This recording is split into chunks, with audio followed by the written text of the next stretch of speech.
global happenings today. We communicate, we analyze global news. Stay tuned.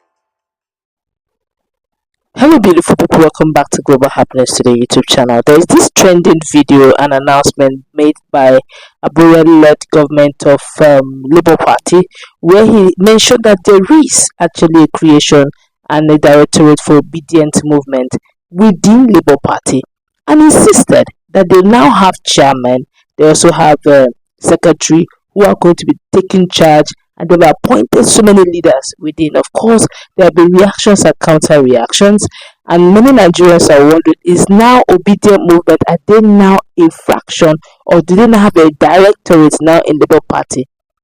There have been back and forth movement. Of course, over 600 groups under the auspices of supporters of Peter Obi came all out together, insisted that they do not recognize any directorate of obedient movement within Labour Party, that they're independent and they only follow Peter Obi simply because of his ideology, and they're not within Labour Party.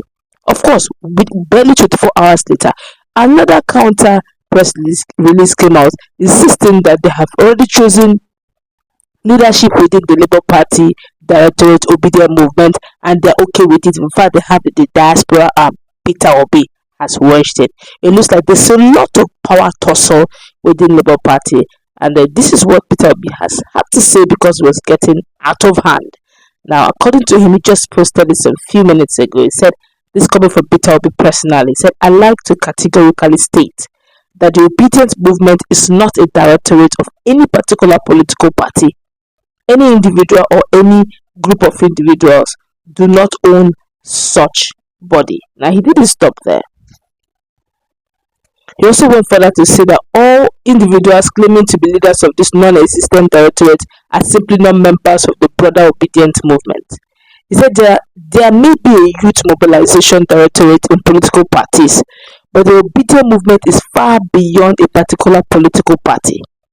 The obedient movement is a diverse and inclusive collective that transcends traditional political, religious, and ethnic affiliation. Now, it is not domiciled within any particular party or headquartered in any particular part of the country.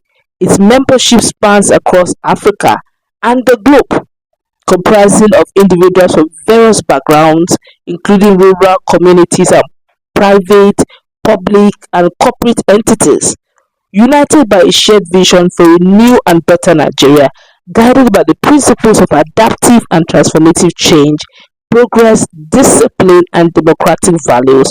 The obedient movement advocates for fairness, equity, inclusivity, and justice. It is committed to a strictly accountable and responsible code of government. Our members are committed to contributing to the realization of a better future for Nigeria through the new Nigerian project anchored on loyalty and integrity. And democratic values. He also didn't end there. He said the obedient movement seeks to foster positive change through a commitment to integrity, honesty, and accountability, rejecting deceitful behaviors. We serve as a beacon of hope for reimaged Nigeria, where leadership is grounded in character, capacity, competence, and compassion, and the well-being of all citizens. Let this serve as a clarification that the obedient movement operates independently of any political party, and its membership is not limited to any political or any particular affiliation. Our focus remains steadfast on driving positive change and promoting a new Nigeria for all. This is who we are and will remain for all time. P.O. That's Peter Obi. It's really worrisome to think that somebody will just sit in his political office, and probably because it's now a national leader of some sort, and he believes he can just cajole someone who has traveled far and wide just to ensure that this political move, or this move called the obedient movement, became a global phenomenon.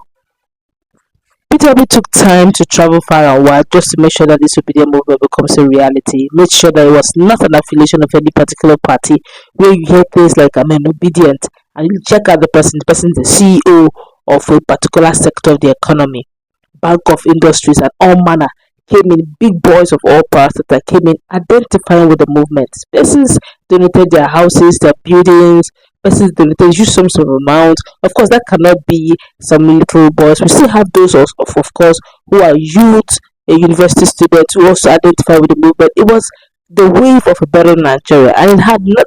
You will see people of different political affiliation telling that they're obedient, though they have their candidates in Senate, they have their candidates in other political party. But when it comes to the issue of presidency, they'll tell you they're obedient, fully obedient. And of course, that cannot be traceable to one Labour Party. And they want to, box them in. And I think whoever brought this idea is trying to, control a vast crowd of persons and become, so to speak, powerful person. In the sense that you will not say, I am the one in charge of the obedient movement. How? Who knows you? My colleague is in the house. What's your take on this drama unfolding? I think I like what Obi is doing right now. Well, we already know that Peter Obi has a grip or has a control of those guys, and they all came because of him, because he has something to offer, which is far different from what other politicians are offering.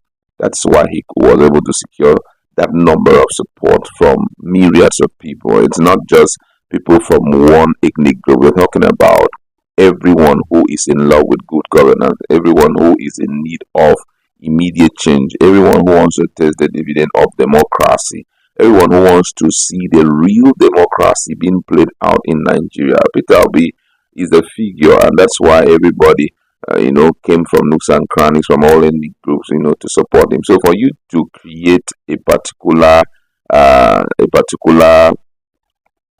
directorate and you say it's Obiedient Directorate, it doesn't work that way. Don't forget this same Obiedient group that we're talking about. We have a lot of its supporters in other political parties. I'm telling you, there are a lot of people, though they're in APC, but they supported Peter Obi and his ideology. So I think it's very important for him to come up with that clarification. And I also feel that's why some of the top politicians, especially those in PDP, knowing that Peter Obi has a group of people in his claws. That's why they want him back. Because you remember 2 days ago when the acting national chairman of PDP said they want Peter Obi back because they know that there's a group of people he is controlling and they want him back so that from there they can, also take advantage of that group of people. But they don't know that particular group is founded on good governance. If Peter Obi go back to PDP, maybe to stand in as second in command, that group is disintegrated automatically. Everybody will go their way, and guess what? It won't end well with Peter Obi if he tries that.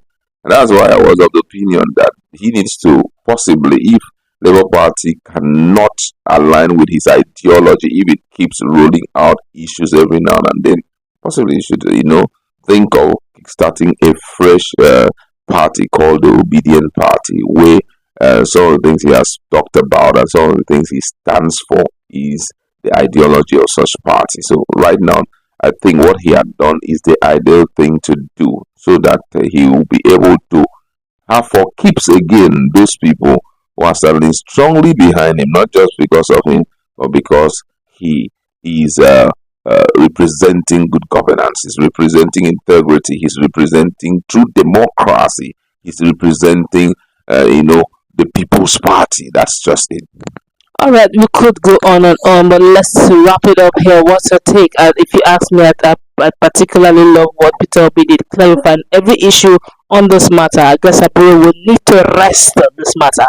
Whatever it is he's doing, he shouldn't actually, go against the very line that made him popular. It may not all go well with him. But that's what we're going to wrap it up. Let's meet in our comment section. Global happenings today. We communicate. We analyze global news.